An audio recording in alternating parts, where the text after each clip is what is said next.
सुंदरियां शराब पीकर हंसी दिल्लगी और गाना बजाना कर रही हैं। आपका अंदर जाना उचित नहीं। हो सकता है वे अपने राग रंग में खलल पड़ते देखकर नशे की हालत में आपका कुछ अपमान कर बैठें। लेकिन राजा ने उसकी सलाह न मानी और आदेश दिया, तुम जाकर दरवाजा खुलवाओ। जसपाल ने दरवाजा खुलवाया। मायावी ने दरवाजा खोला तो जसपाल उसके रूप को देखता रह गया। फिर उसने जल्दी से एक कहानी गढ़ी। उसने कहा, सुंदरी, हम तीनों व्यापारी मोसिल नगर के निवासी हैं। हम व्यापार की वस्तुएं लेकर यहां आए हैं और एक सराय में ठहरे हैं। आज रात को यहां के एक व्यापारी ने हमें दावत दी थी। हम उसके घर गए। उसने हमें स्वादिष्ट भोजन कराया और उत्तम मदिरा दी। हम नशे में आ गए तो उसने नृत्यांगनाओं को बुलाकर नाचने की आज्ञा दी।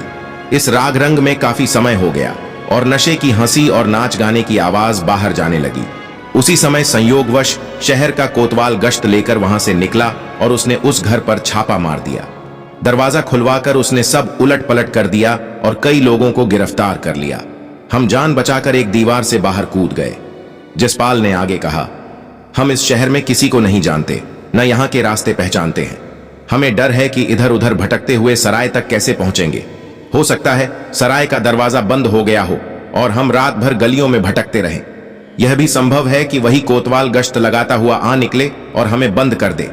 हमारी दशा बहुत दयनीय है।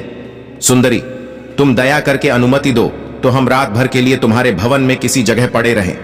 अगर तुम हमें अपनी संगति के योग्य समझो तो हमें अपने गाने बजाने में शामिल कर लो। हम समझ गए हैं कि तुम लोग गाने बजाने में बहुत निपुण हो। मायावी ने कहा, मैं इस घर की मालकिन नहीं हूं। तुम जरा यहीं ठहरो, मैं मालकिन से तुम्हारी बात करती हूं। अगर उसने अनुमति दे दी तो फिर कोई दिक्कत नहीं रहेगी और तुम लोग आराम से यहां रात बिता सकोगे। यह कहकर मायावी अंदर गई और अपनी बहनों से नए व्यापारियों की दशा और उनकी प्रार्थना की बात की।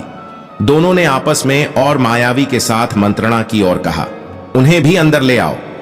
मायावी वहां जाकर राजा वीरसेन, जसपाल और जासूस को अंदर ले आई। तीनों ने बड़ी शिष्टता और सम्मान से सुंदरियों और फकीरों को प्रणाम किया। सबने उन्हें व्यापारी समझकर उनके अभिवादन का यथा योग्य जवाब दिया। तेजस्वी, जो तीनों बहनों में सबसे बड़ी और सबसे बुद्धिमान थी, ने उनसे कहा, हम जो कुछ कहें तुम लोग उसे बुरा न मानना। जसपाल ने कहा, तुम सुंदरियों के मुंह से ऐसी कौन सी बात निकल सकती है। आगे की कहानी जानने के लिए कमेंट में पार्ट 2 लिखें। फुल वीडियो देखने के लिए नीचे दिए गए लिंक पर क्लिक करें।